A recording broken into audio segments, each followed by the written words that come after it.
45% humidity, so it's not that oppressive out. It's reasonable out. I was out a little earlier.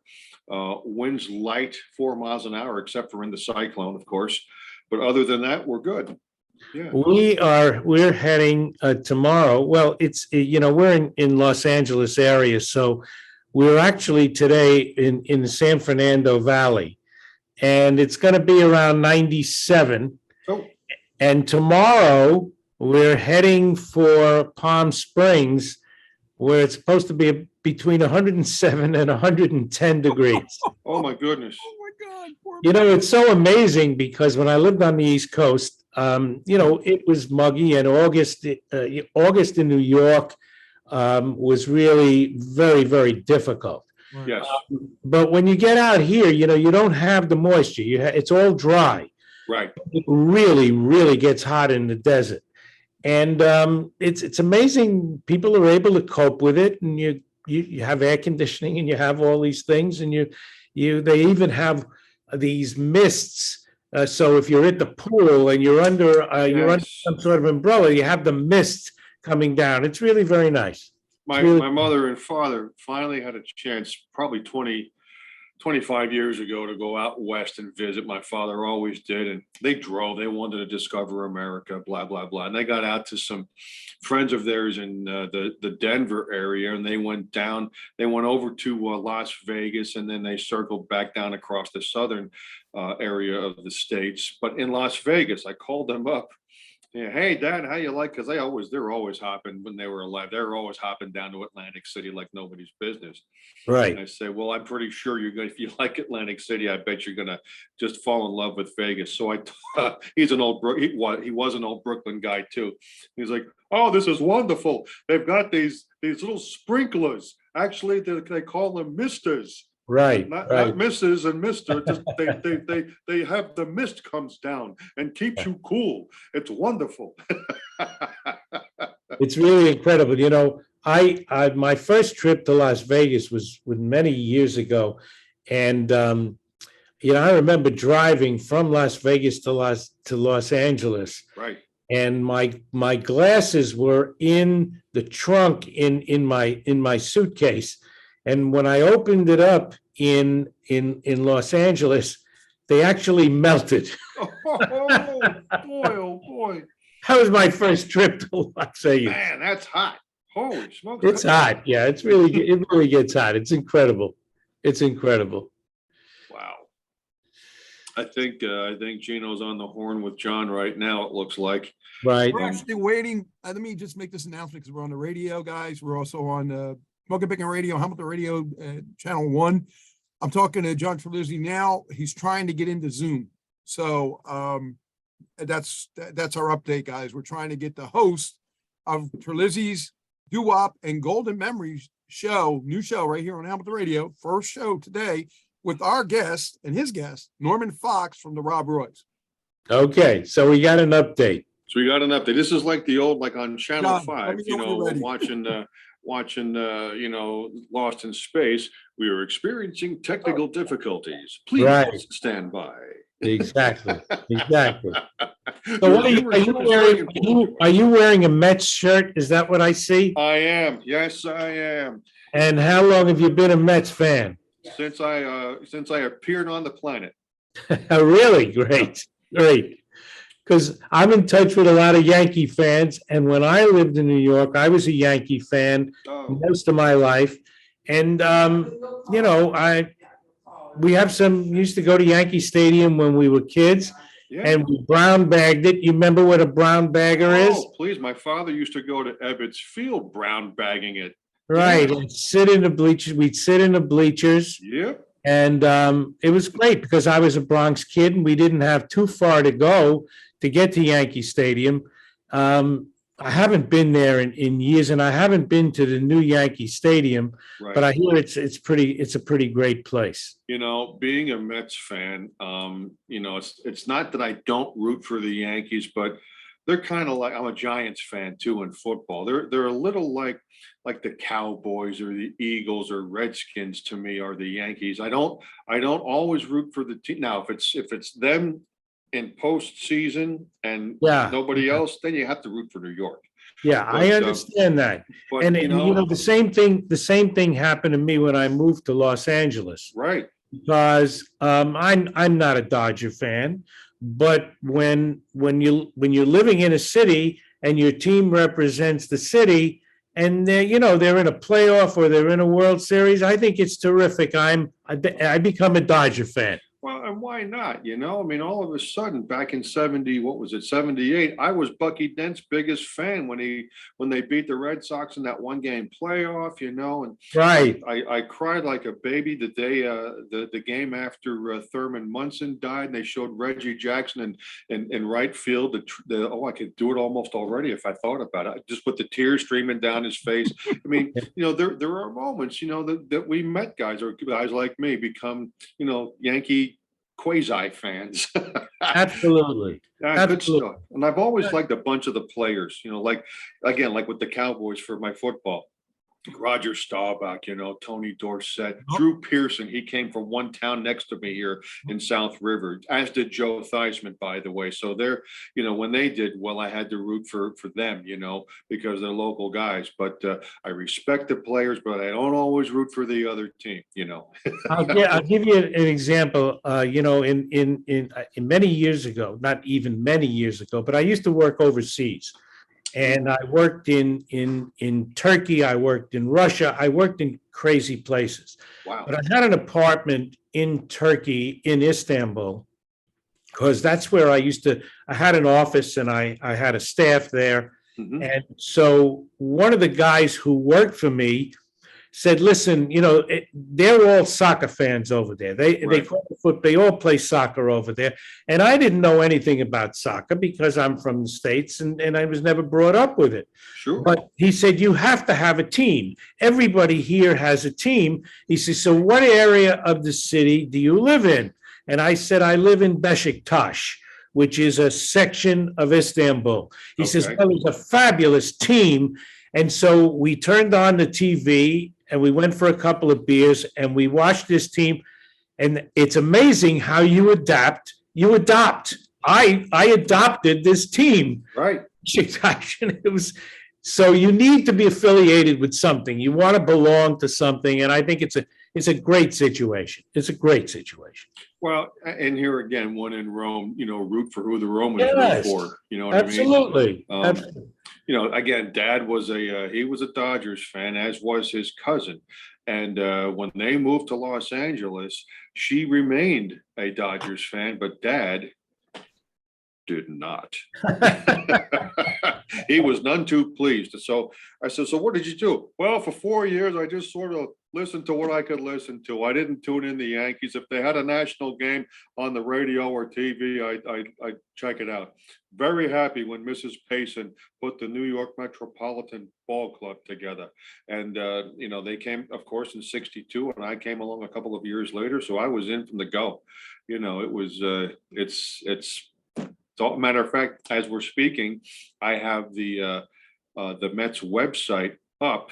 They're playing the Reds today on an afternoon game because the Reds travel, to their next destination. So it's a day game, and I'm and the other side of the screen I have the virtual game. It's called Game Day. It's basically, it shows you the balls and strikes and pitches and so forth, and Right. get you all up to speed with the game. Nice. So, they're up 6-0 Okay. and we're good to go. Okay. Bottom of the third, no count, one out. And Louis is already up to bat. Do we have an update on John yet? Is he found? Oh, Well, here's the thing. Trying to, he hung up on me. So I don't know if it's his Wi-Fi or his cell phone, or he, I see a picture of him here. I'm trying to get yeah. pictures out there to show people, but it's not very cooperative today. And Norman, I just went through this with John Thielon. I said, technology is great when it works. Sometimes it works great, sometimes it doesn't. And it's it's like everything's focused on the two hosts here. And we're just, we're just co-hosting the show. I want everybody to know that. Technology is fabulous, and I really do love it in certain ways, but it always doesn't always come through, and a lot of people are really not up to handling it. So, we play it as it is. I mean, we got to play it. So we're chatting, and it's great. I think I'm becoming very, very friendly with you two guys. Yeah, it's good. And that's not a bad thing. No, not at all. Well, while we're here, why not, have at it again a little bit here? We'll certainly bang the drum on this, promote it and so forth. Here again, we did a Doc G and John T presents about a month and a half ago, but let's talk about it for a second. How were the days, the early days when, you and the Rob Roys got yourself together? It was it was however many years ago, but, to some people, they may not have even been alive at that time, in those early days. I don't know. We certainly didn't have the technology. I remember rehearsing in the early days up in the Bronx with the guy who started the group with me, Bob Thera, and he had an old recorder that we used to, a reel to reel. Oh, wow. And he used to play with it because it never worked right. And so we used to record our voices, and then he would play it back. But by the time he got the playback in sync, it was about a half hour, but things ran at a much slower pace back then. Right. So, we lived with all of those things, and it was great. Today, electronically, I do a lot of work on my computer.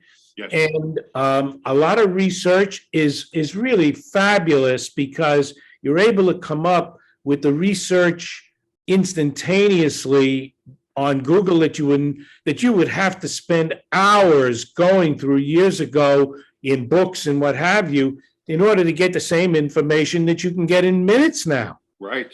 So, it's all good and it's easy, but it's very frustrating for people of a certain age to get to do it. So I just put it in my head. I go along with everything. What happens, happens. Yeah, I agree. It's one of these, as a former football guy, I played semi-pro football into my late 40s. And I had a coach through the years who, I don't know if he invented this, but he certainly used it and made it his own. His whole thing was, guys, stuff's going to happen. We're going to have a game plan and stuff is going to come up. Yeah. You have to adapt, adjust, improvise, and then overcome. Just survey what's going on. And you know what? Sometimes you just got to kick it out of there, regroup, and then, let the defense do their thing and then come back and have a go. Just really, okay, now refocus. Here we go. Sure. And same thing here. It's very similar. The things that go on, you got to adapt. But what are we going to do? I can't connect. Well, you adapt, you adjust, you improvise, you overcome, and maybe you even have to reschedule. No big deal. Absolutely. Absolutely. We were talking to last week, I believe Wednesday or Thursday, the lead guy from Starbuck. They were very popular there for a while in the mid 70s, and all of a sudden, my Wi-Fi, my internet, just extremely uncooperative. It booted me off 4 times during like what we're doing right now. And Right. the 5th time, I couldn't get it back on. I just couldn't. It just wouldn't. I don't know what the gremlins were flying around the room or what have you. So Right. Fortunately, Gino's there doing his thing, Doc G, as he does. And, they finished the session. It was great, but there's no accounting for the unexpected. They're just, Correct. stuff's going to happen. What are you going to do? Correct. I got another quick update. Here we go. Hopefully this is an update where, I can get some outside help. I I did reach out to our Halloween Hills buddy. That would be Mike Dupree. Mike Dupree is kind of busy right now, but he says he's going to reach out to John because he lives in that area. So Yeah. he might be able to have better connection with him. Right. And then just maybe walk him through and then get him in here. But Norman, let me first apologize for this technological issue. Oh, please. I know, but I want to be officially apologized for this. Okay, I accept your apology. Now Jerry Petito's calling me, so let me see what's going on with See her. what she has to say. We're all a bunch of mannerly gentlemen, are we not? Oh, listen, it's I think it's interesting. At least we're, you're all in the same vein in terms of the music, and we all respect each other and each other's knowledge and interest in the music, and that's the most important thing. Last night, Karen and I had some friends over. I don't know, we have a whole story where we're renovating our house. So we're not living at home, and we're living in somebody else's apartment, and it's been 10 months already. And our place is still not done, and that person is coming back. We had to leave the apartment. Yes. So we're in a hotel I don't know if you're familiar with California, in the San Fernando Valley, and that's where I'm talking to you from. Uh-huh. And that's why we're going to Las Vegas tomorrow. But yeah, I'm sorry, Palm Springs. We're not going to Las Vegas. But love yeah, to see I Palm mean, Springs. I've never been. so these are all the things that happened. And so did you get an update? Yeah, I got another update. Jerry said that unfortunately he's clicking the wrong Zoom link. Right. He's clicking his own Zoom link. Right. So I sent him my Zoom link, which is the Zoom link I sent John, and I sent John Terlizzi. And I said, just click it and put the password in and you should be in. And then that's what Jerry just told him. And she said, hopefully she heard him, because the conversation could have got cut short. But again, we're dealing with phone issues, technological issues, and maybe just a bad time because I just Gino, I just mentioned last week how we were doing an interview with the fellow from Starbucks, and my Wi-Fi was just very uncooperative. It just kept booting me out, and booting. And I'm just like, you know what? It's not working. I have to bail out. Yeah, and that happens. But I want to give credit to Bruce Blackman. What a super nice guy from the band Starbuck. I agree. And Norman, I don't know if you know him, but he's an awesome guy to hook up with. He's been around the industry just like you for a long time, and started in the 60s with a lot of different things. But it's just nice to know that there's people out there that struggle the same as a musician. You see that, Norman, too? Do you feel that sometimes when you somebody, we've been down that road too, There are everybody in any way possible has been down that road. So the thing that I wanted to tell you about last night, we got together with some friends of ours. Yeah. This guy has a group Doo-wop group in Barcelona, Spain. Wow. And he's came here to the United States because he met a girl. She's from the States, and now they want to meet the parents and everything. But this guy runs a group. The group is called the Velvet Candles, and they invited me over to Barcelona. I did 2 shows there. Mm-hmm. And the interesting part about it is that it's all doo-wop. They're crazy about doo-wop music. And the shows that we did over there wasn't one person in the audience that was over 40. All these people are young people, and they're all fabulous doo-wop fans. So we met this guy and we were reminiscing, and I see a picture of John. Maybe he's coming in. I'm trying to get him in. Go ahead, Norm. So it was a lovely, lovely night. And I think that I'm going to try to see if I can get his group to come over to the States to do a couple of shows with me, and I'll keep you posted. We'll let you know. Okay. But they love doo-wop music over there. Well, and I tell you, it's something that I'm finding out. I mean, and even through talking with you today and previously, Norman, that this is a pervasive undercurrent out there, and again, especially for people who, I don't know, are 40, 35, 30, and who did not grow up with it, but all of a sudden now they're finding it. Yeah. Yeah. Well, it's great music, and it's beautiful music, Yes. and it is subject of it are about beautiful things. It's about love. It's about dancing. It's just about everything that's nice. It's not about the things that are tough and that are happening in the world today, which is what reflects the current music, unfortunately. Right. That I guess that every generation has its own music. And our music was this.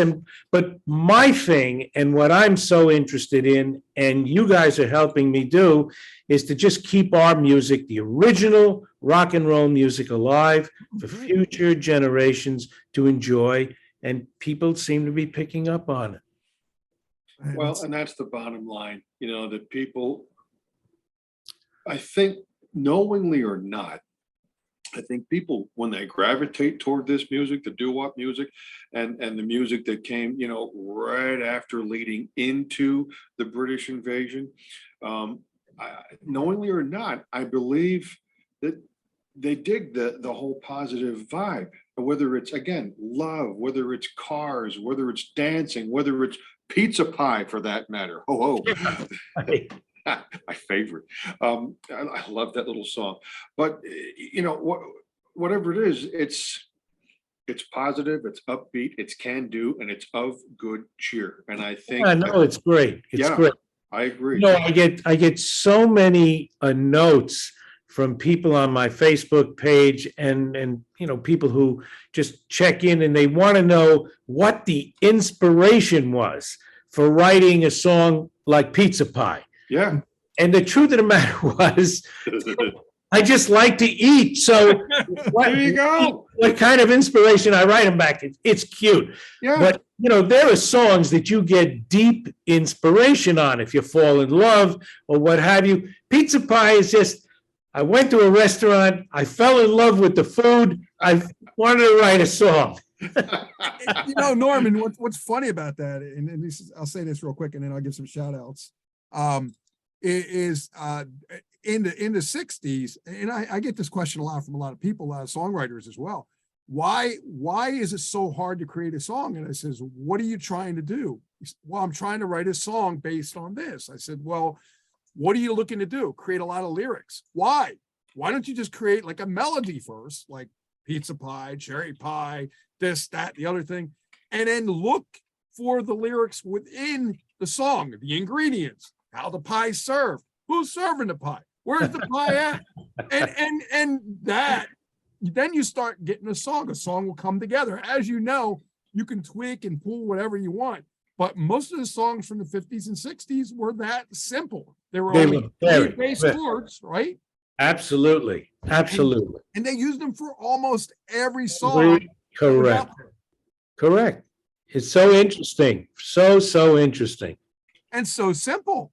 Right. So, I want to give a shout out to Jerry Petito because she says, make sure that Norman Fox knows I said hi to him. So Jerry Petito. Hi, Jerry. She's the greatest. My friend Prince Fleet Easton, Prince is a great friend of ours, always been a good friend, is watching, and he knows. You ought to look him up while you're out in Palm Springs. Holy smokes. Yeah, and you guys are close to each other. Yeah. Okay. There's a lot of people watching us and hearing us. Still haven't heard from John Terlizzi yet. I think that John is having an issue. And again, okay, so we can reschedule. What we're gonna do is we're gonna talk to you for probably the rest of the hour. And if he's not in between that time, we'll reschedule. Is that okay? That's fine. Because there's other questions that we can ask you. Absolutely. And songwriting as well. Go ahead, John. I'm open. So let's sit back and we'll talk. I got a little lemonade here in my City Field Mets cup, of course. So there you go. Chilling for the team. There you go. Got to do. got to do. Let me get a bottle of water. I'll be right back. Absolutely. So, so everybody, just so you know, we've been trying to get John Terlizzi on here in the last half hour. He's been having some technological issues. I don't know if it's computer related, browser related. I don't know if it's Zoom related, the links or the password, something's not working and he's not here. Right. So I reached out to Mike Dupree from Halloween Kills to try to help him because Mike is in that area. Right. He lives. And he may be fairly able to close talk to by. him on the phone and walk him through, which is great because it's his show. And again, I'm not trying to hog your show. John's not trying to hog your Dude. show.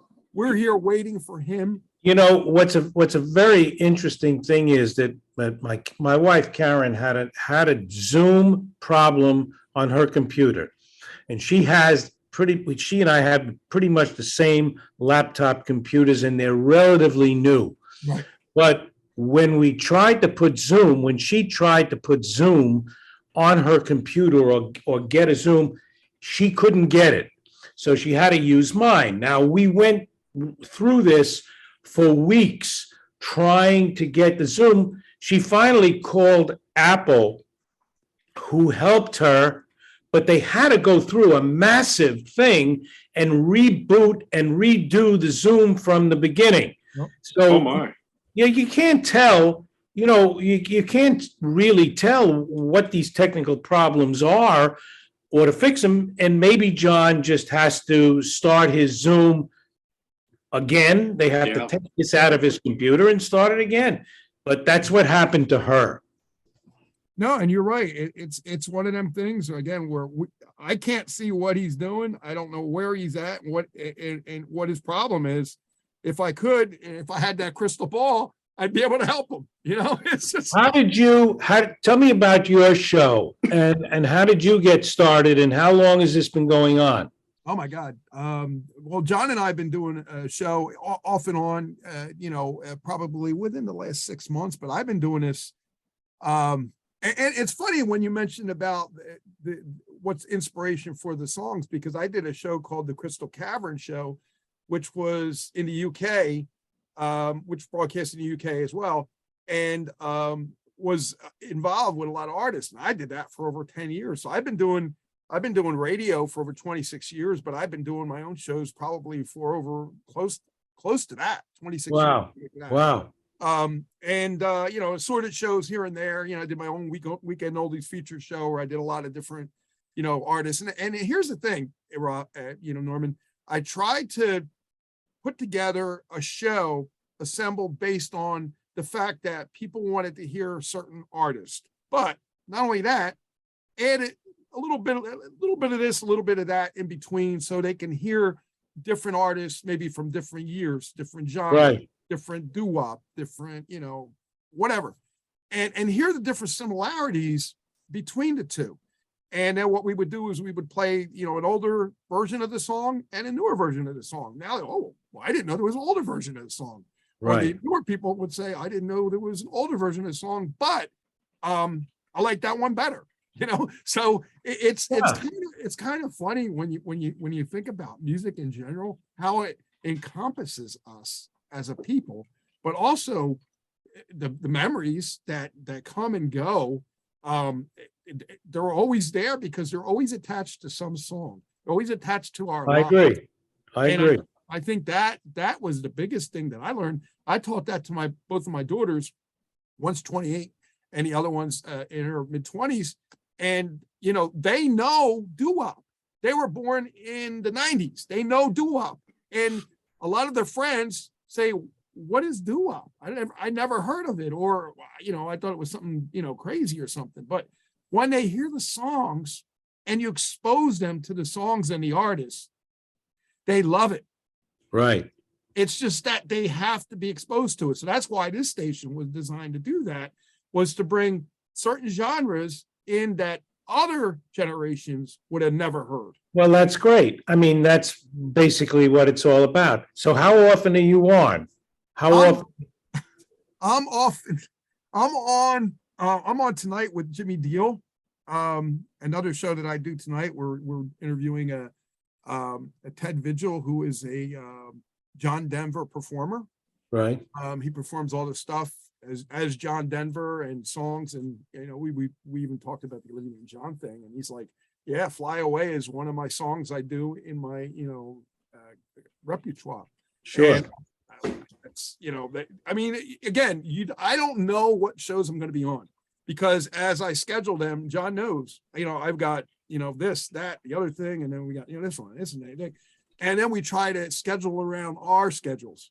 You know, my schedule's pretty free, but you know, as a programmer and a music, you know, person, I'm trying to always work everything in. You know, we always try to work things out best we can. But that's pretty much me. And is this your avocation, or what did you do? Do you do this to make a living? Is this your full-time work? Well, this is my business now. Didn't set out to be a business. Set out to be just inspirational, information and educational type of business. But it wasn't a business back then. I see. Yeah, this is the business now. I was a DJ, local radio guy, musician, you know, and then of course a car automotive mechanic for the New Jersey.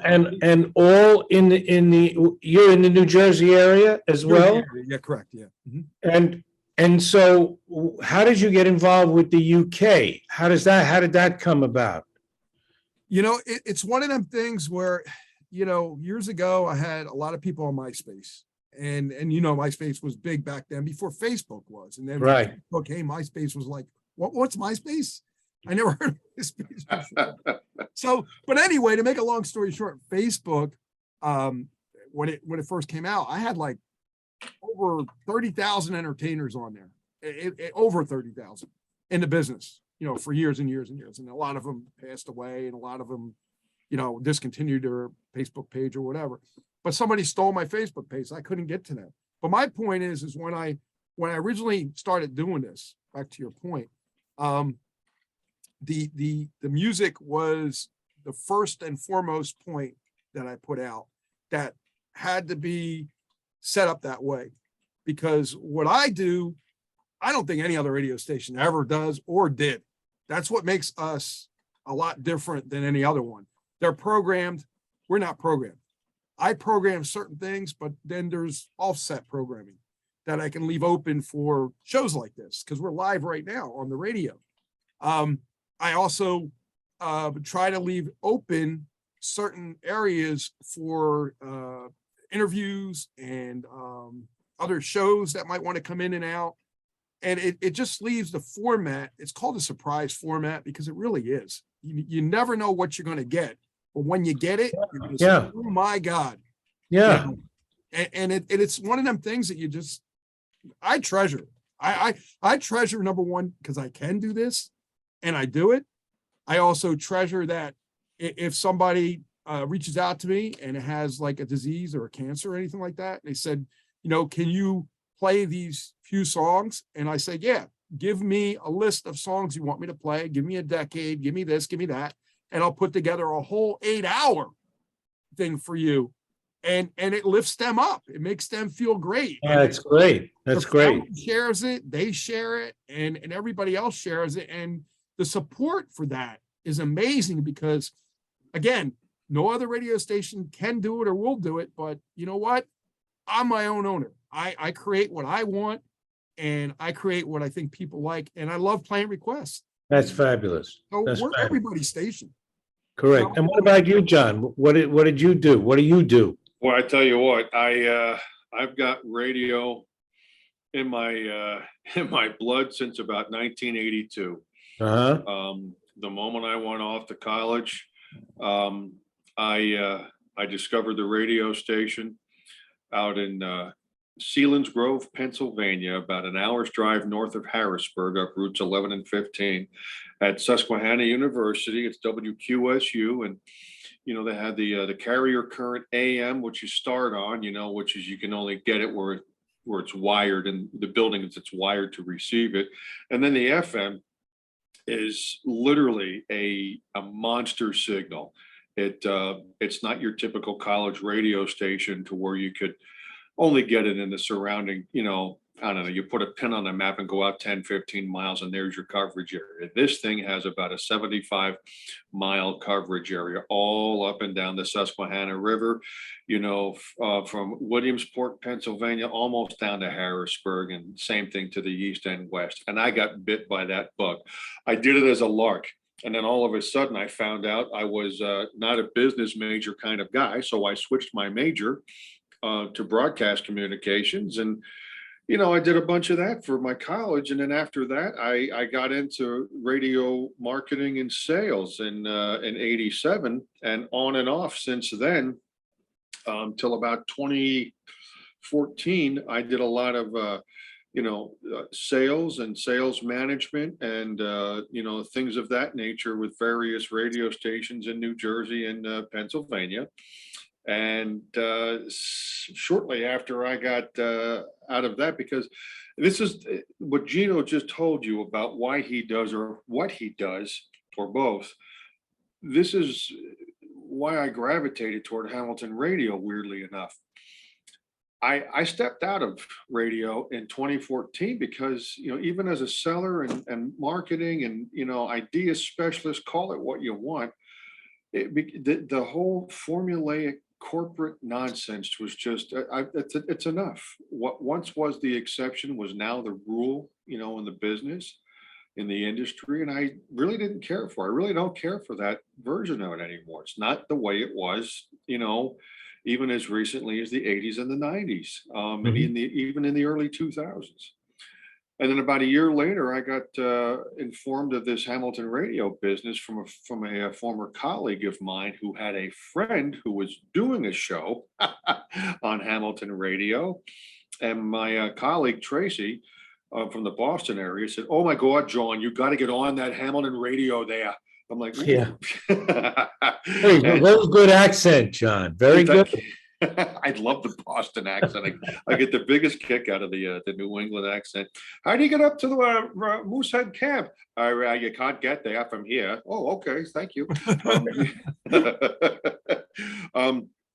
So, since 2015, so that's like 7 years, between a show that I was part of a panel on, I guess you could say, to then Tracy and I doing our own topical talk show for probably 2 or 3 years before the China virus hit and all that. And then now doing, again, marketing and creative and sales related things with Gino here again.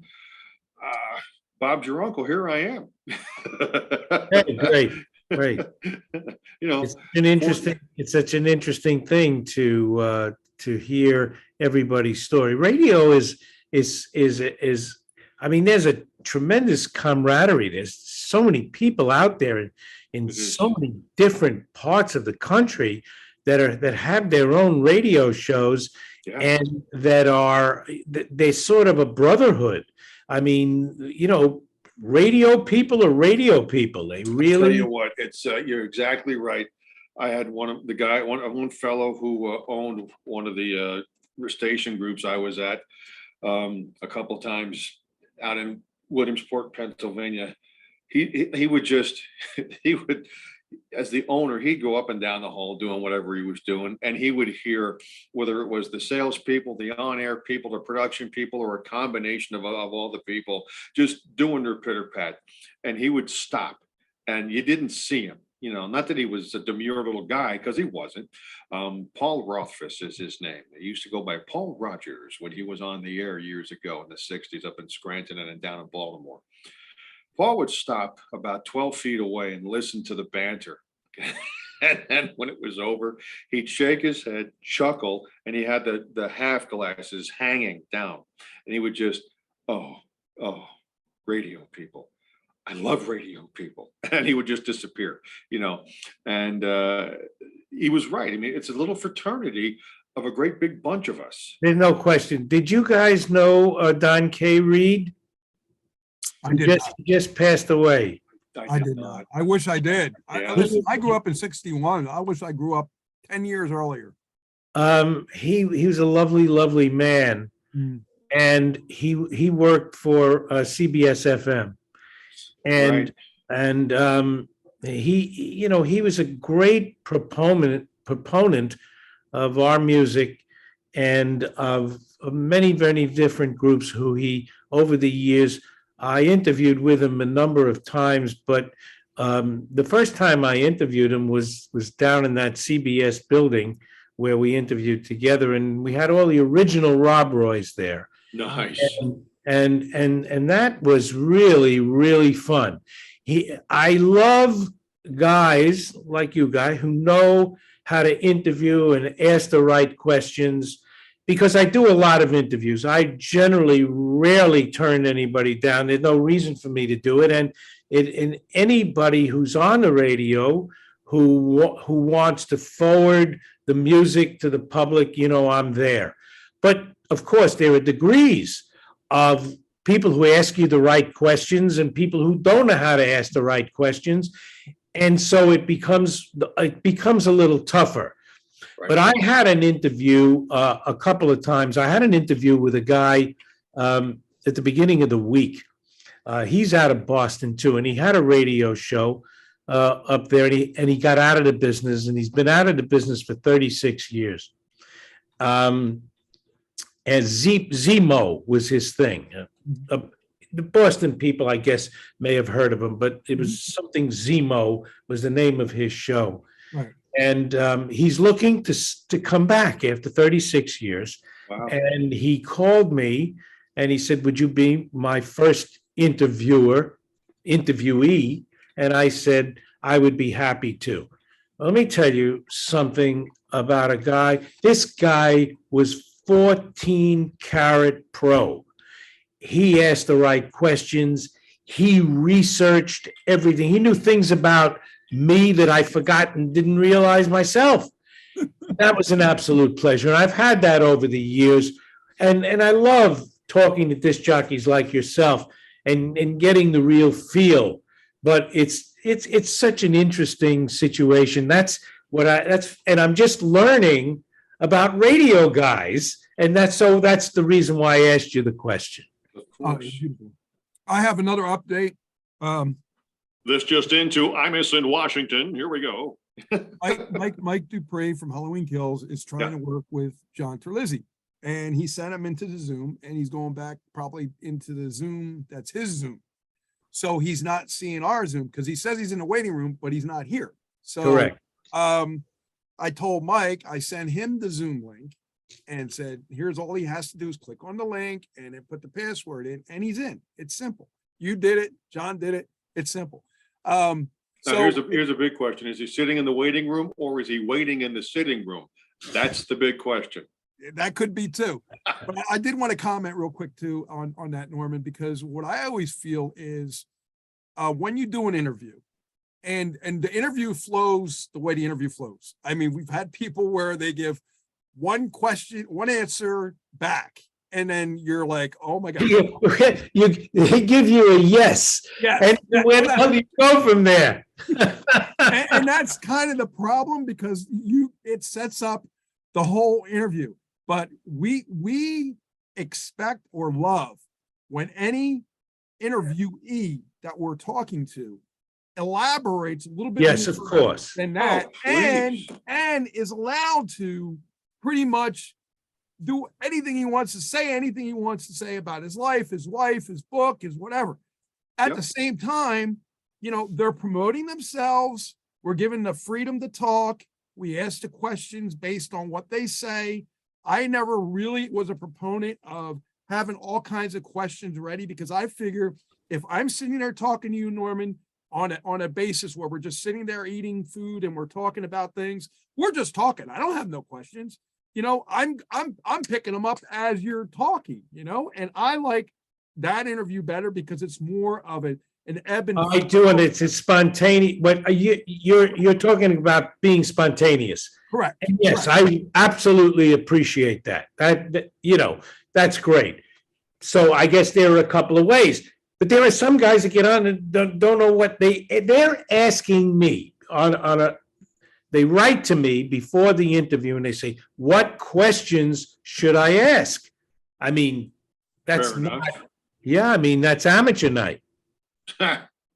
Unfortunately, there are a lot of artists that I've interviewed, that I've talked to, that will tell you the questions that they want you to ask. Yeah, of course. So that's not above what we're talking about here, because that is, some agents request it because you're not allowed to talk about certain things, and you're not allowed to talk about a movie or a TV. Sure, sure. Movie that's coming out. So there's a lot of questions that you can ask.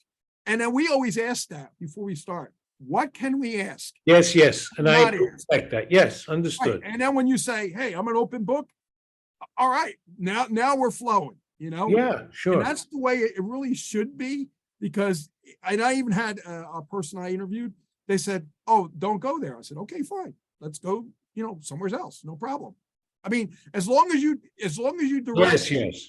you know, You know the ground, as long as you know the ground rules. Right. That's as long what, as we both are on the same page, the interview should go fine. There's an old, me being an old football guy, there's an old thing that I was coached to do and then coached guys to do, John is here.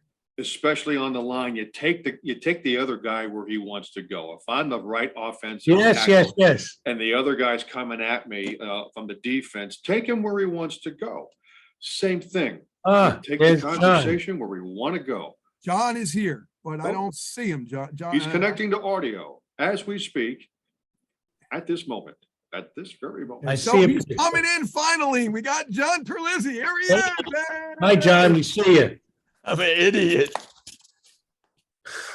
Okay, Yeah, go ahead, man. Norman. John, how are you? Thanks. You're welcome. It's good to I'll see talk you. to you soon. Bye-bye.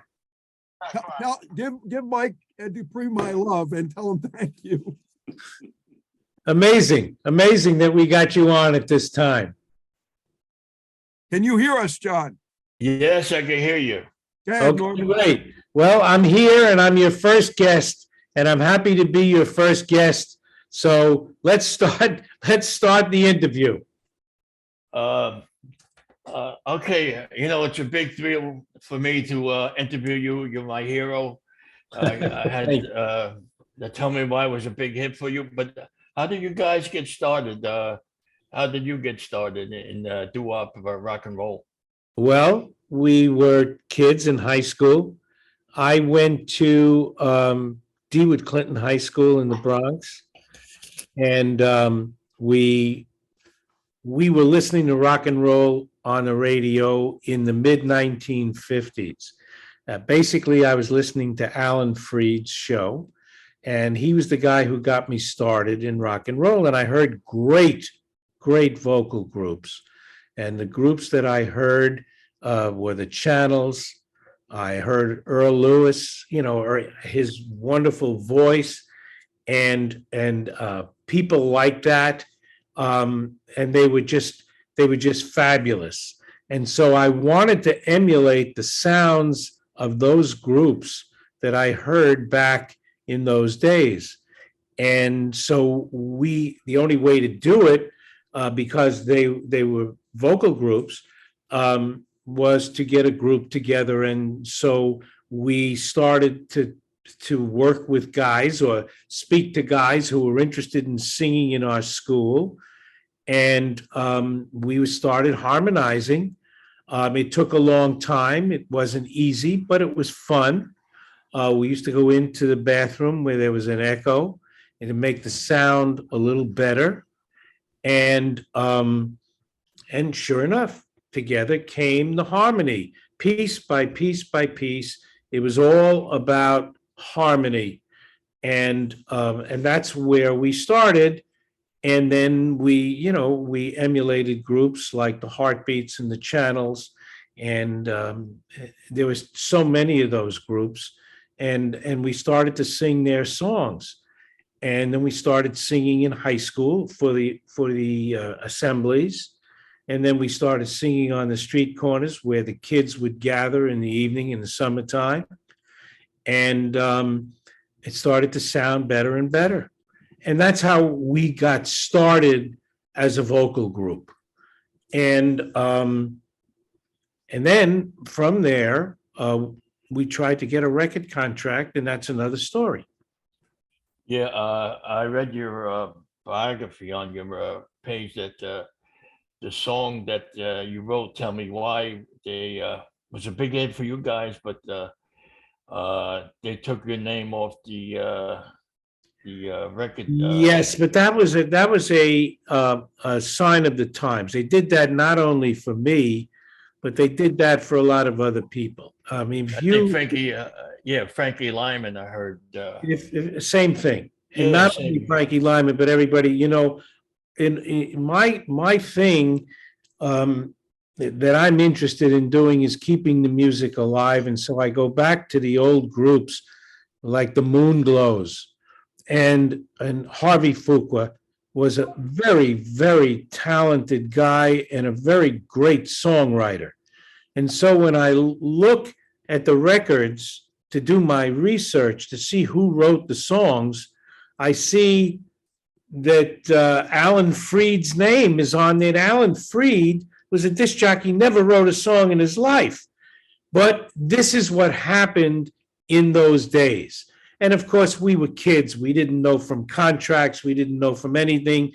And our main interest was because we were amateurs. We were not professional entertainers.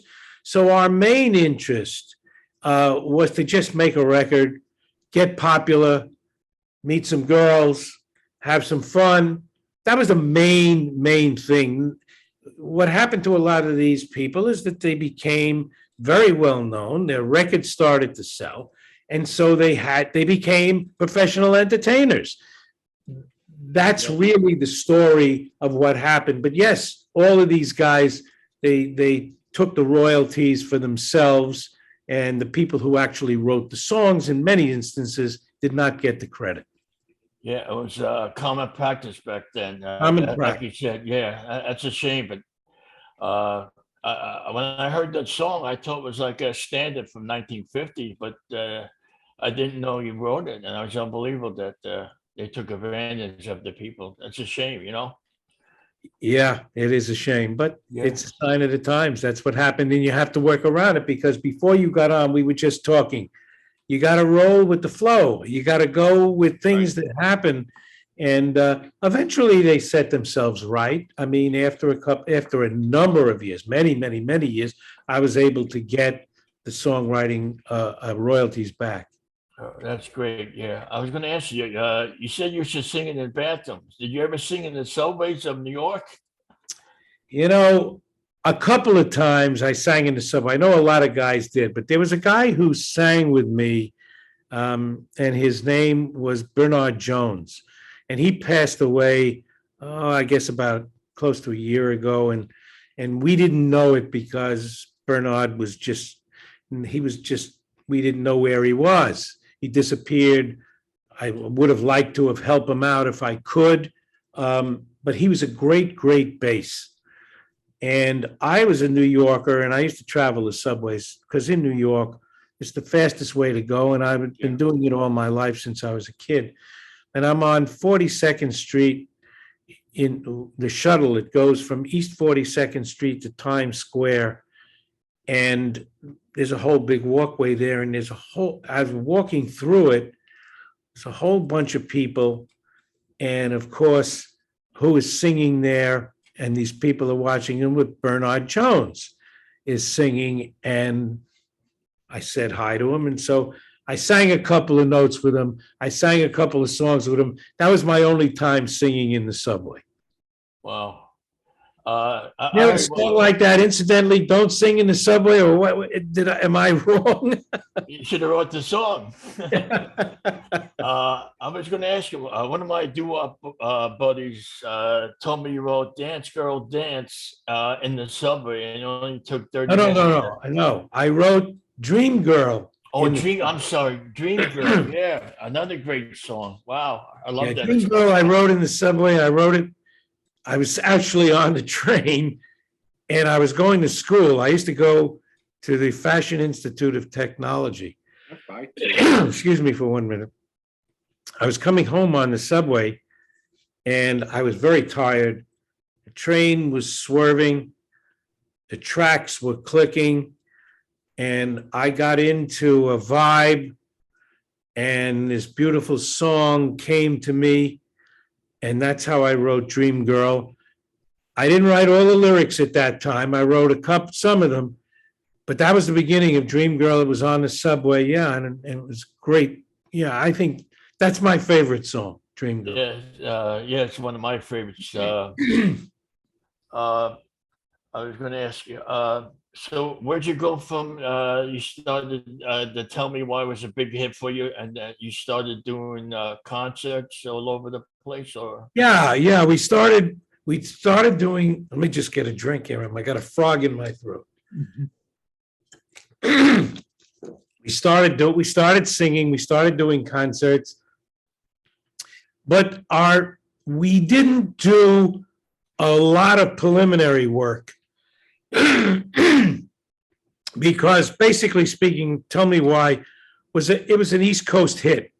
So it was a hit in the Boston area, big hit in Philadelphia area, big hit in the New York area, Florida a little bit, but nothing really down the coast.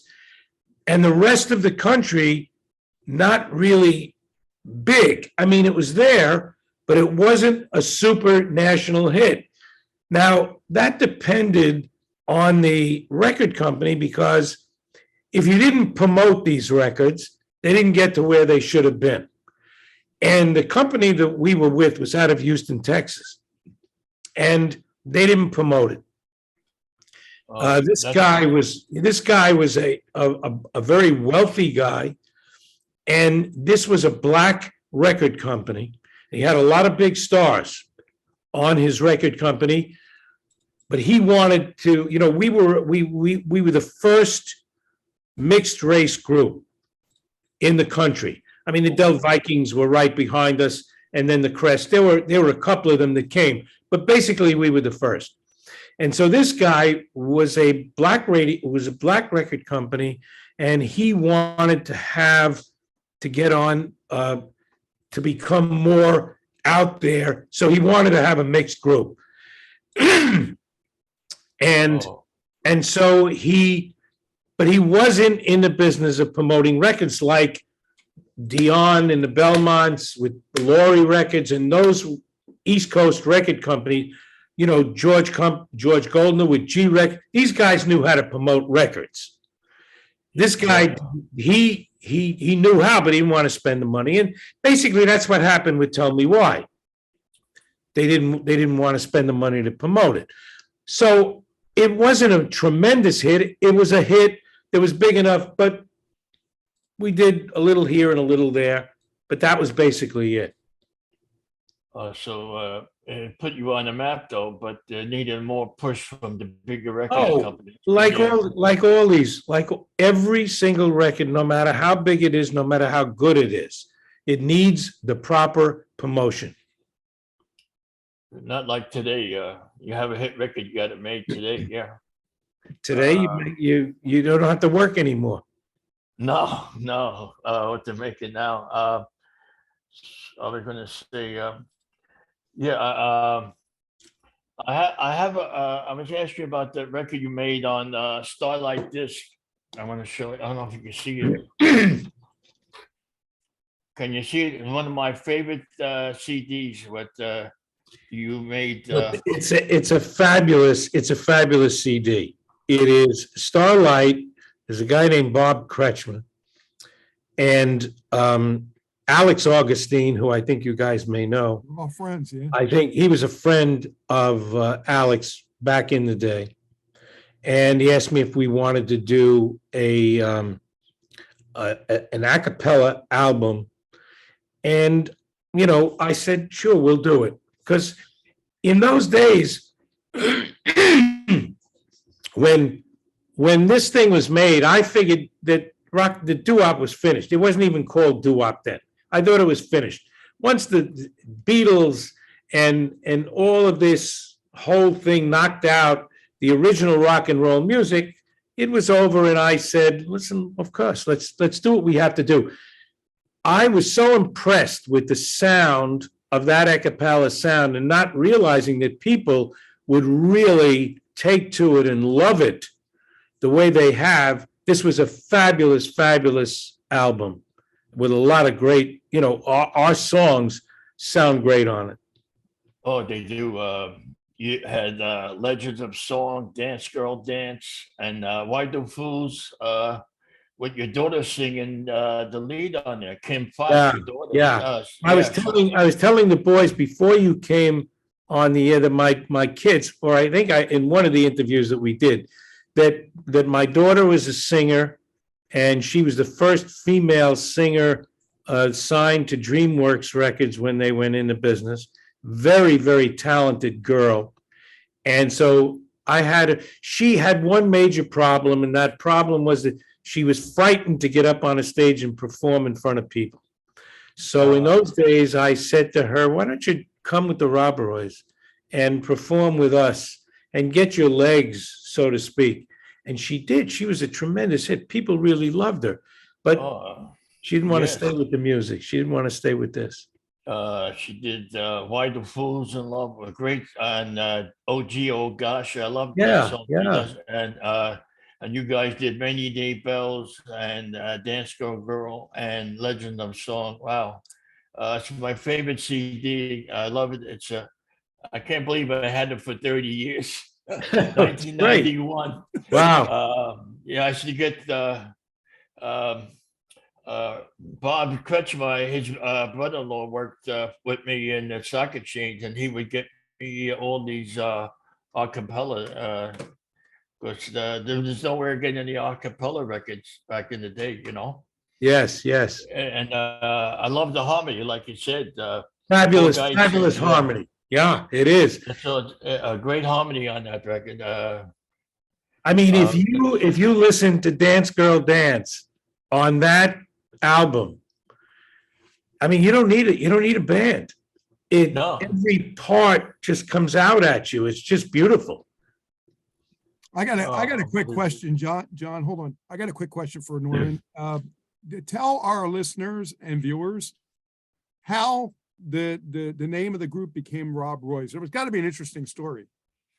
When we signed with this record company, the name of the group was the Velvet Tones. And so we went to them, but there were too many tone groups out there. So they didn't want another tone groups like the clef tones and the harp tones and God knows how many tones. So they said to us, look, you have to look for a new name for the group. Now, I was going to parties at that time, and I remember a drink called a Rob Roy. There were two major drinks at that time. There was a Manhattan and there was a Rob Roy. Well, Manhattan, okay, that was a decent name, but Rob Roy, I felt was a more unusual name. And a Rob Roy always had a red cherry in it. And so the drink looked very, very good to me. So I submitted the name, the Rob Roys, to them, and they loved it. And that's how we became the Rob Roys. Perfect. Yeah, I'm glad you got that name instead of Shirley Temple. You've been in trouble. Absolutely. I've been waiting to tell you that. I'm glad you got Rob Boys instead of Shirley Temple. Absolutely. You're going to kick out of it. Absolutely. So after you went, you left Backbeat Records and you went to the Capitol Records and you made a couple of songs there. What were they? We made Pizza Pie at Capitol. We made Dream Girl at Capitol. And we made two other songs, which I don't know where they are now, but maybe That's Love or another song. We cut 4 sides for Capitol. And I was very, very excited. And it was going to be, they were going to promote Pizza Pie as their #1 side. And Dream Girl was going to be the second side on that record. And I was fine with that. And what happened was that we had an agent. He was a friend of mine's uncle. And we needed to get out of the contract with Backbeat Records in Houston in order to sign with Capitol. And we were kids. We didn't know what they were doing, but he was an agent and he was a major agent. So he said he was going to, he negotiated, or at least he told us he negotiated to get us out of the contract. But in hindsight, we were never out of the contract. And so when Capitol released Pizza Pie and Dream Girl, this guy from Texas sued Capitol. And instead of fighting it, all this guy in Texas was doing was looking for some money. They decided to drop it. And that was basically, at that point, was the end of our record career. We cut another couple of records for another small company, but that was the end of our career. They didn't fight it. They pulled it off the market. Pizza Pie and Dream Girl were only on the market for 11 days. Oh, And that was the end of it. Yeah. So that was the story with that. Oh, it's a shame.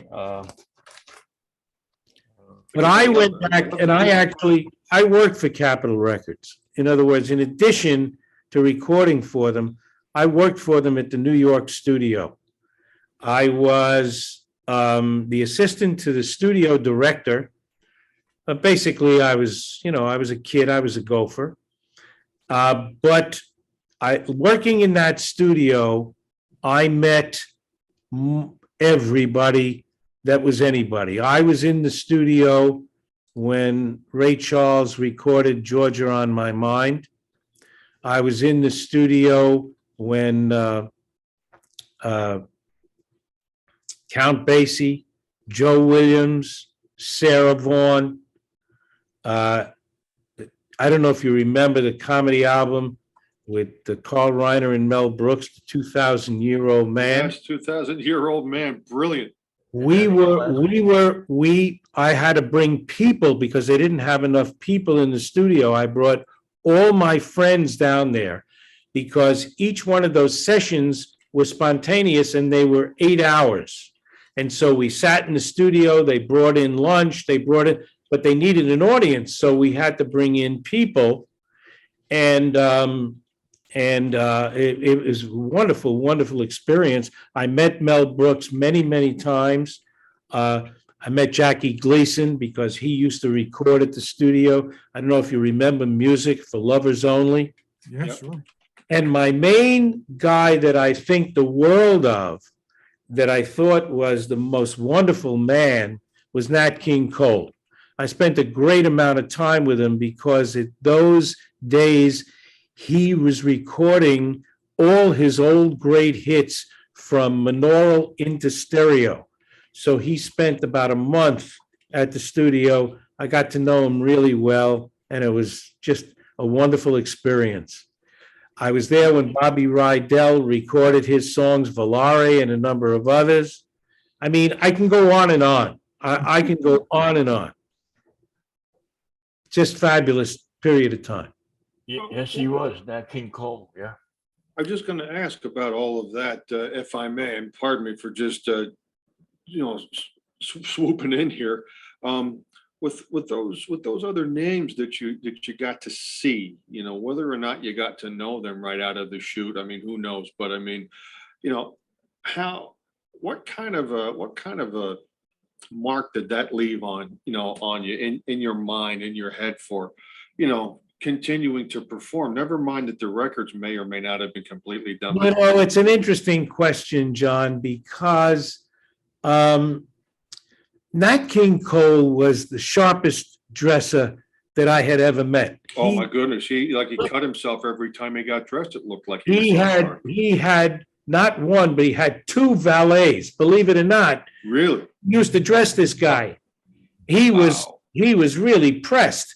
So I was doing a record. He was at one point. I saw him. He was wearing a shiny sharkskin suit, and he looked like $1 million. Well, I guess. So when I did a record hop with Jocko, I don't remember, Jocko Henderson, back in the day, I wanted to get a suit like that. So I got a sharkskin suit, very, very cheap, and try to dress up to look like Nat King Cole, which of course was impossible. And yeah, I mean, yes, you think along those lines with those people who impress you. Yeah. You emulate them. You try to pick up little tricks that they have in the singing and in whatever. Yeah, you do that. It's a natural situation. Well, and I, been there and done it. I did a suit myself. Long story, very short. A guy who I was tangentially involved with selling his products, he was from Germany, and he came over and we were doing a trade show in New York City. And, Mr. Failer was his name. And Failer was probably 35, 40, and first job out of college before I got back into radio. And he had this suit. I'm like, oh, I like that. And sure enough, within a month, I went out and I got myself a suit just like Failer. I couldn't pull it off like the German guy did, but I had one. Absolutely. Absolutely. That's what we do. Go ahead, John. A lot of people know that Nat was an accomplished jazz pianist. A lot of people, he liked to play the piano more than he sung, Absolutely. He was blessed with this velvet voice. Oh, Yeah. well, But he was a great jazz pianist. And yes, I mean, you believe it or not, when we were kids, we used to get down to the Apollo. And we used to see some great acts down there. Oh, I bet. And it was just such a wonderful experience to see these people. I saw Count Basie and Joe Williams perform at the Apollo. Wow.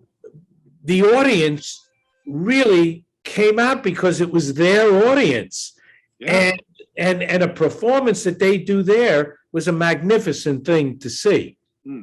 It was really just fabulous. And also, I have to tell you another thing about the Apollo. They wanted us to do amateur night in Harlem before we actually made the records. And I said, I'm not doing it. I said, I won't do amateur night in Harlem because every Wednesday night at the Apollo was amateur night. Yes. And they used to get all of these acts up there. But let me tell you something. They had some good acts. But if you were a bad act and the audience started, they would let you know how bad you were. They had a hook. Came from off stage, and they would grab you with the hook and pull you off the stage. So I said, I'm not doing this because I don't want to get pulled off the stage. Is that crazy? It's just absolutely crazy. Norman, do you have any shows coming up or concerts? Speaking of stage. I'm coming back to New York on the 9th or the 8th of September. We're doing a free concert out in the PNC Art Center, just outside of New York in Hoboken. I don't know how you pronounce it. Homedale. Yeah. Yep. New Jersey. You're right down the Garden State Parkway, just a piece. Correct. It's It's going to be nice me. venue. Yeah, it's a great venue, and I'm looking forward to Cousin Brucey's show, Oh, 'cause of- and I'm doing it with the Drifters and the Tokens, Jay Siegel's Tokens, and Nice. Frankie Avalon. So Great. it'll just be the four of them. I'm looking forward to that. That's exciting. I've That's got when another again? That's on the 9th of September, Oh, coming up. Very Yeah. nice. the Friday night. Hey, Excellent. Norman, send a limo. Yeah, send a limo, right. And then I'm coming back to New York in December to do a Christmas show at my favorite venue, which is in Count Basie Theater in Red Bank, New Jersey. Bank, yes, Wow. yes. Wow. And, I know Basie because that's one of the guys that I worked with at Capitol Records, another great guy. And it's always a pleasure. The theater has so much history. Yeah. It's always wonderful. And the crowd is so great. Everybody from New Jersey. I just love being there. And then I'm doing California. I'm doing a Cerritos. That's a week later, which is the 10th of December. And that's out here. So for any of our friends that are out here and they're listening to you, we'll be doing Cerritos Performing Arts Center. for the whole bunch of guys from the West Coast. Nice. And then I'm doing a cruise in March, also out of here, that goes down the West Coast into Mexico and goes to Puerto Vallarta and Mazatlan. And what's the other place, Karen? Yeah. Cabo San Lucas. Oh, Cabo San Oh, I Lucas. see it, Thank Norman. you. Yeah, It's like the game Hey, show Norman's announcers here. always said. Yeah. I was going to ask you, Norman, when was the first time you heard your song "Tell Me Why" on the radio? It must have been a big thrill for you. You know something, John? That's a great question because there is nothing more thrilling than hearing your song on the radio. And the first time, I'm just thinking, and when was the first time I heard it? I don't remember the first time I heard it, but even today, if I'm in my car and it comes on the radio, I just feel like opening the window and telling some schmuck that's next to me, hey, this is my song. It's a great feeling. Of course, we heard him on the radio years ago, and that's what we did it for. Nobody was interested in any money or anything. We were just interested in having it out there. It's one of the great feelings in the world. And I need to tell you that after all this time, I still get the same thrill when I hear it on the radio. It was a Nice. great song, Norman. I love the harmony and everything, and the sax on that. It was great. Isn't it? Yeah, what a great sax. The harmony, everything is great. The guy who did the sax on that was a guy named Buddy Lucas. The name of he has some fame. He was great. The name of the group was Buddy Lucas and the All Stars. And big, fat, black guy. Man, he could play that sax. It was terrific. Wow. Yeah, the radio today is not like we had. We had 1010 Wins, Murray Cade, Right, sure. ABC Good Guys, and DMCA. Who was those guys there? The Good Guys there. All the way with HOA. Yeah. Yeah, we had the great radio station. That's how we heard our music. That was the only Right. way we heard it, Right. And American Bandstand, that's all we had back in the day. Yeah. Well, that's the good part about technology, John. The worst part about technology is the fact that you couldn't get on Zoom.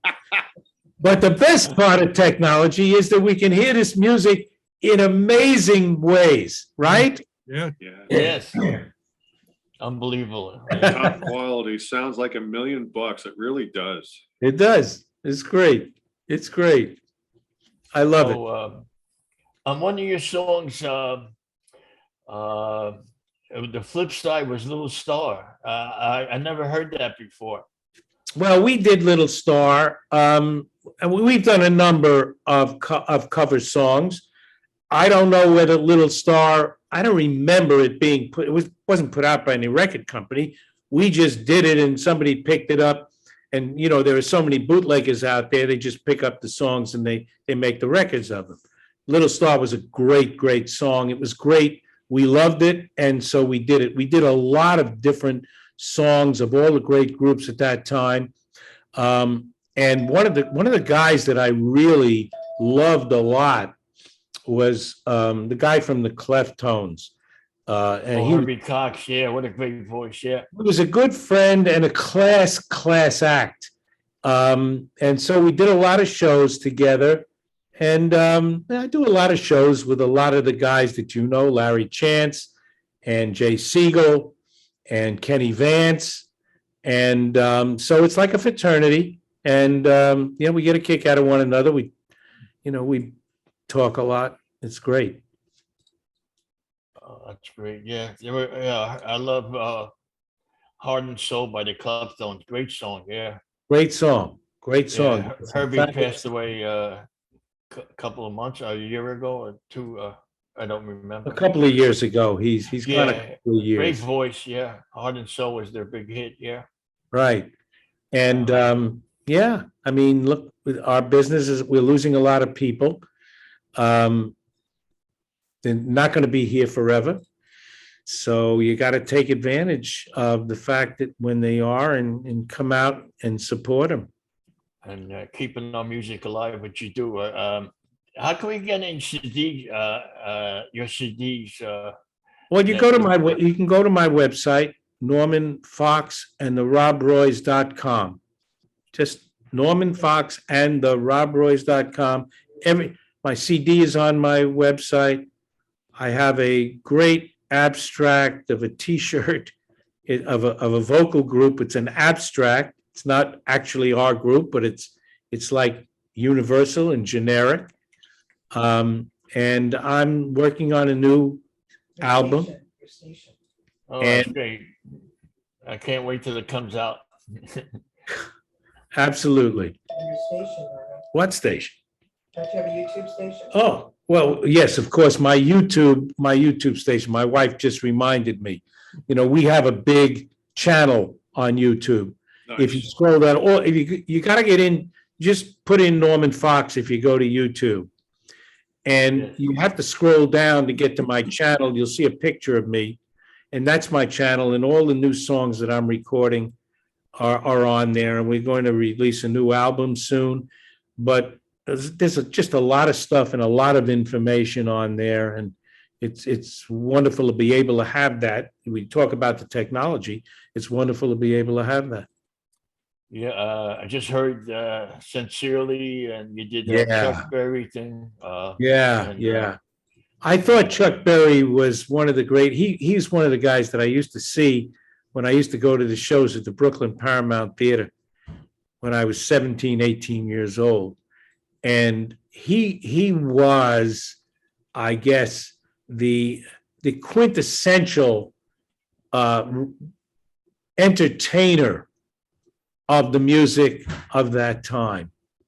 He was just fabulous.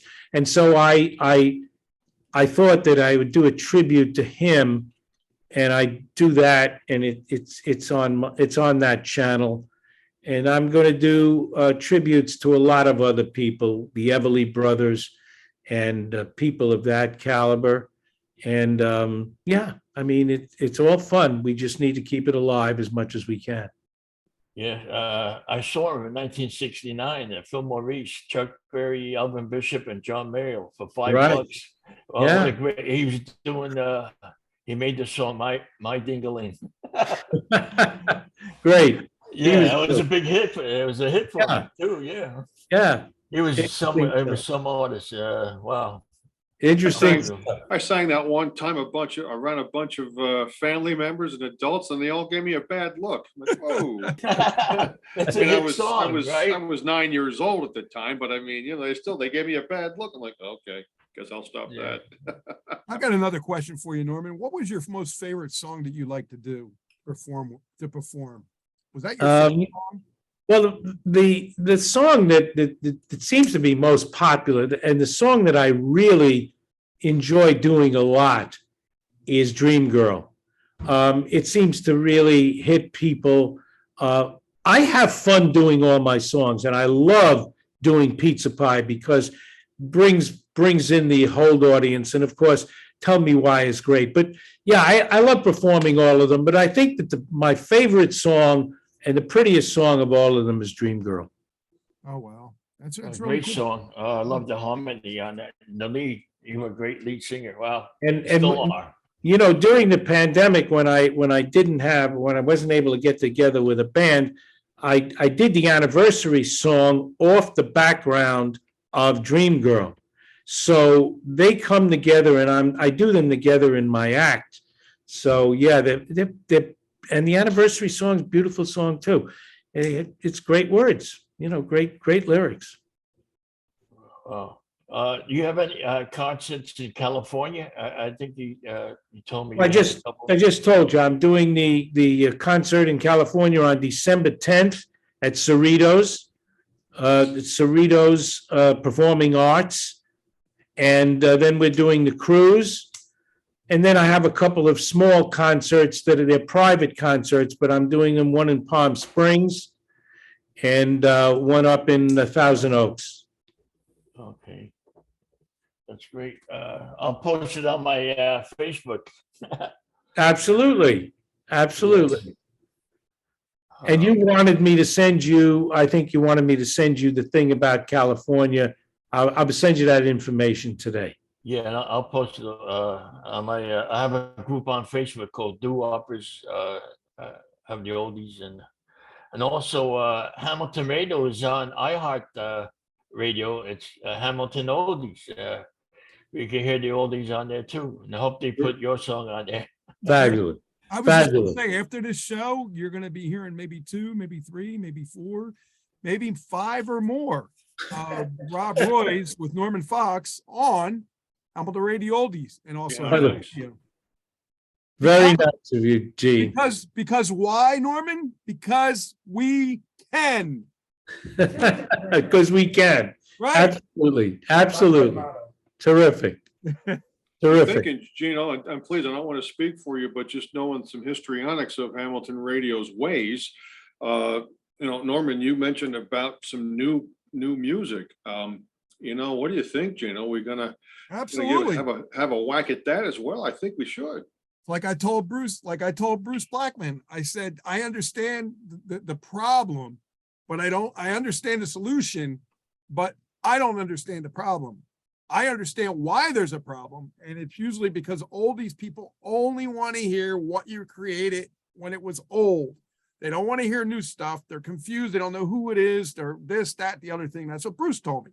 And I said, well, Bruce, now you have a place where you can hear your old stuff and your new stuff, and you can share it, and you can friend it, and you can share it with other people so they can hear it.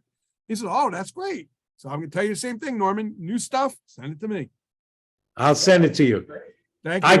I can send everything to you in MP3s. Just send me John, give him my email address and he can send me.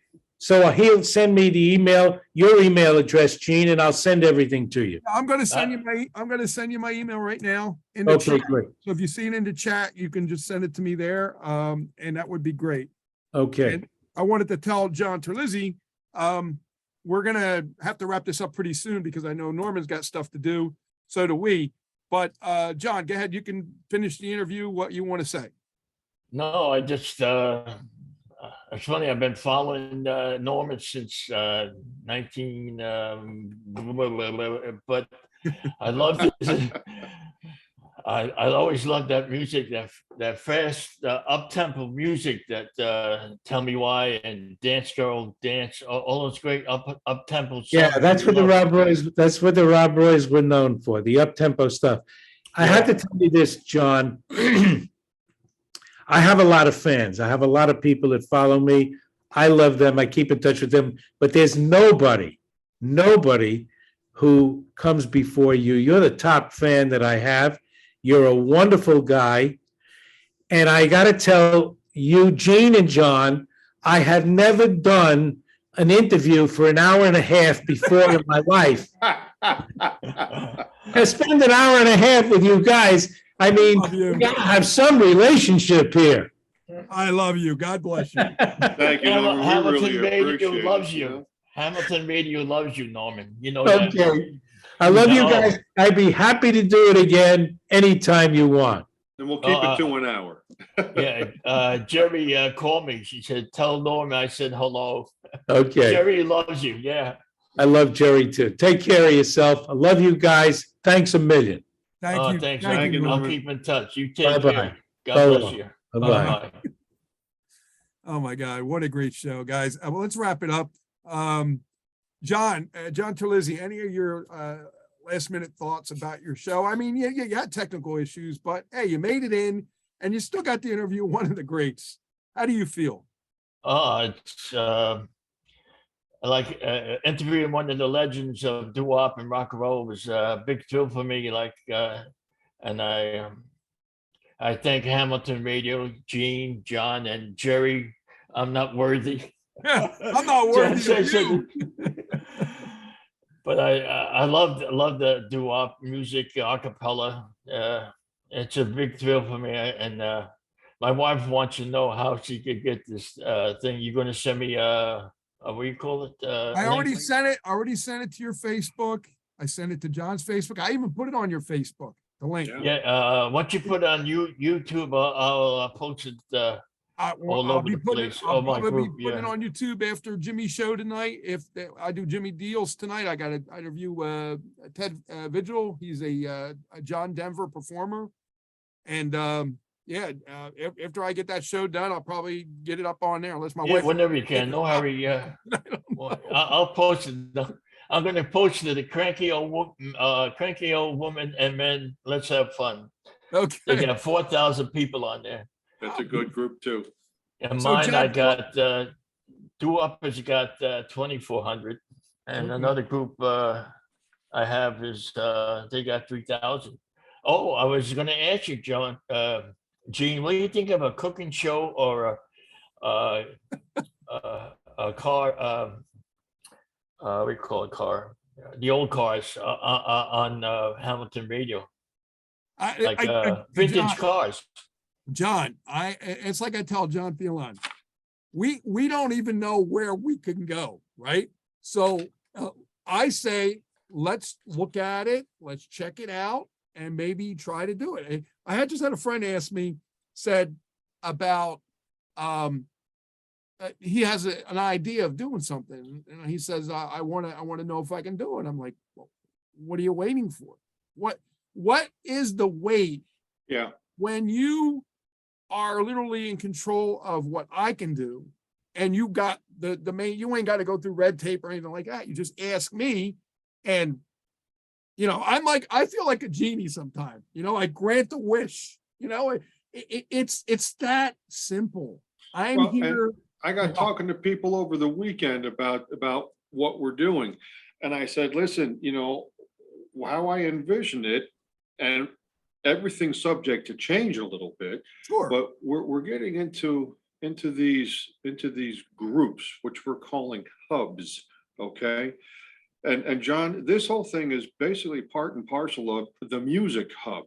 Okay, this is one spoke coming out of the hub of music, and we're talking to other independent artists about doing other things. And we're talking to other people about magic, and we're doing other things. What about an auto hub? What about a culinary, a good eats hub? What about around the house hub? Lawn, garden, inside, outside. I don't know. What about a hub about hot dogs?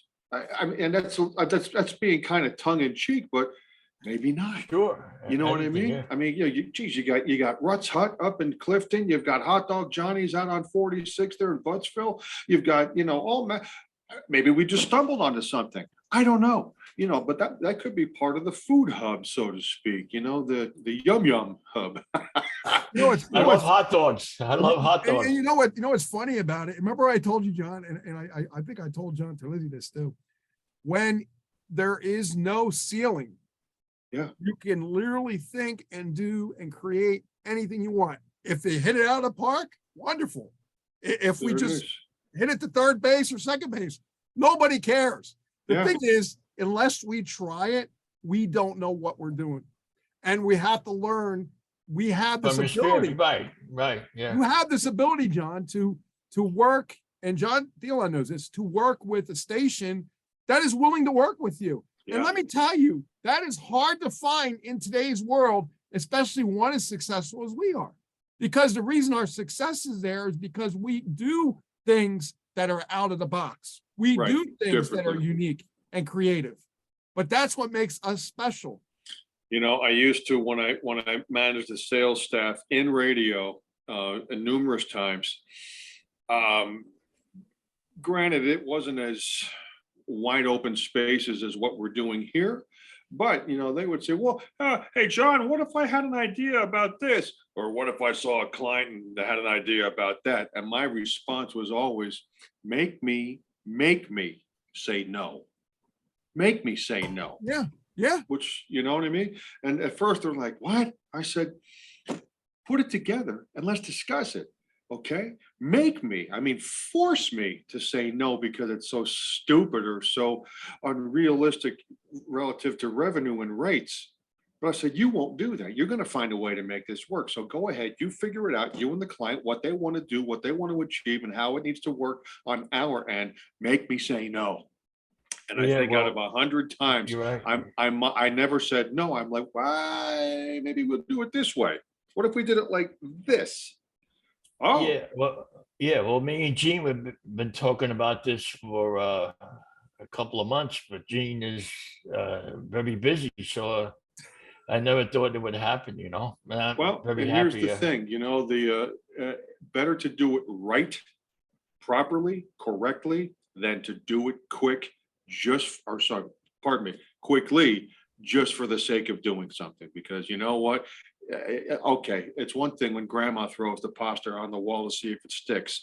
We're not going to do that. We're going to make sure we're going to do it right. Yeah, it was great. I'm sorry, but the Zoom is new to me. I know. We got to John, figure it out. We're still on the air, guys, and I just want you, I know sometimes we talk and don't forget, but we're still on the air. We're still on the radio. We're still on Facebook. So I just want to get your synopsis of how you think the show went, other than the technical issues. What are you looking for in another show that we can schedule and do? And how do you feel about moving forward? John Terlizzi, you start. I got a couple of guys in the bullpen over there. I want Larry Chance, Stan Ziska, George Galfo, maybe Eddie Rambo, what's his name? Mel Carter and Jimmy Clanton. We could get again. All great.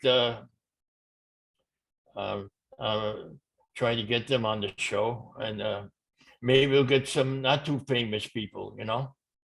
It's a I'm thinking of doing one with trying to get Freddie Velez and Silvertone from Italy, but it's hard because and I want to get Joey and Doreen Arminio, friends of Gene's. Yeah. We could do famous and then not so famous, Yep. because they love Doo-wop, Oh yeah, a couple other people I'm thinking of, yeah. But I John? think I'm going in the right direction instead of the technical difficulties. But Norman was a great guy. He even said he put out the songs because I can't get out to the concert. So, and he did it for me. So, and he has such a history. Wow, 1960, Right. 1957. Wow. Yeah. He's still going at. He's like 81. Yeah. John Thielon, your thoughts? First one's in the can. I love it. Good that we got the technical ironed out for the go forward. Maybe before the next one next month, we do a quick dry run just to make sure that everybody's firing on all cylinders. John, I'd love to literally see more of you. I don't know if you can tilt that monitor back a little bit because I'm only getting about half your face. Okay. But I also think I think as everybody is into this, whether we're all joining in on this to begin with, or it's John, it's you and the guest ultimately. Have fun with it. It's just day in the life, man. It's just fun stuff, and the people who you mentioned that you've got in the bullpen, if we're looking at this at least to begin with as a once a month initiative, I think you've got a good 6, 7, 8 months worth of talent on tap. Even if we do it twice a month here going forward as we get a few months down the line. But I mean, let's here today. I mean, if we look at 4 weeks hence. That's September 7th. Why not? That's a whole 4 weeks to tap into the bullpen and see who's ready to start pitching with you. And it's all about talking about the sounds, the vibes, the feel, how it unfolded, how the life was or still is, And just like we talked about, John, you and I on the phone several times, what about the music? How are we gonna do? Well, we did it. John, Norman, how can we get the music? Well, you go to Norman Fox and the robroyce.com. It's a great website. I even, just as we were discussing, I even went on YouTube, and holy fright, you can see and hear every song that we talked about and then some on YouTube just by typing in Norman Fox. If we do that kind of thing with everybody else who we talk with coming up, or who you visit with coming up, John, I think here too, the sky's the limit. We'll relax, we'll visit, we'll share, we'll learn a little bit, we'll ask questions that sound just, we will just take it wherever it leads. I don't know if either of you fellows are familiar with the show Man of La Mancha, Oh, sure. about Don Quixote and all this, and his little sidekick. I gotta tell you guys, you got me. in Hold on, let trouble. me I had to- finish. Let me finish the thought. Okay, go ahead. The thought there is, it's Don Quixote and his little sidekick Sancho Panza, and at the end of the show, Sancho looks at Don. He says, "Where do we go now?" And Don says, "Wherever the road may lead." There you go. That's where we are, guys. Yes. I was gonna tell Gene, you got me in trouble. I had to clean the whole the dining room table, but my wife was worried about seeing the view back here. Hey, but I listen, was going to ask, but all that nonsense back there. What was the last That's time you good. cleaned? Nixon administration? You know, Holy crow! that's good, and I'll tell you why.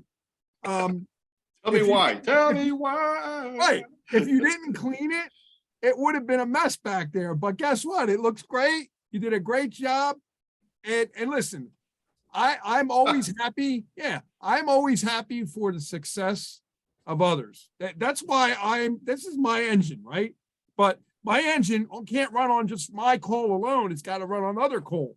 And you're the coal, John Terlizzi. You're Yeah. the coal that created this. We created this show together, but this is more of you and mine.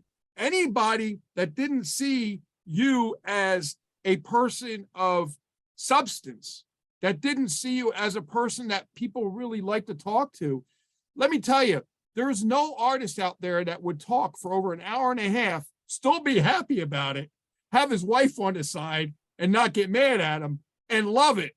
And Norman freaking loved it. And you know why? I'll be honest with you. Two reasons.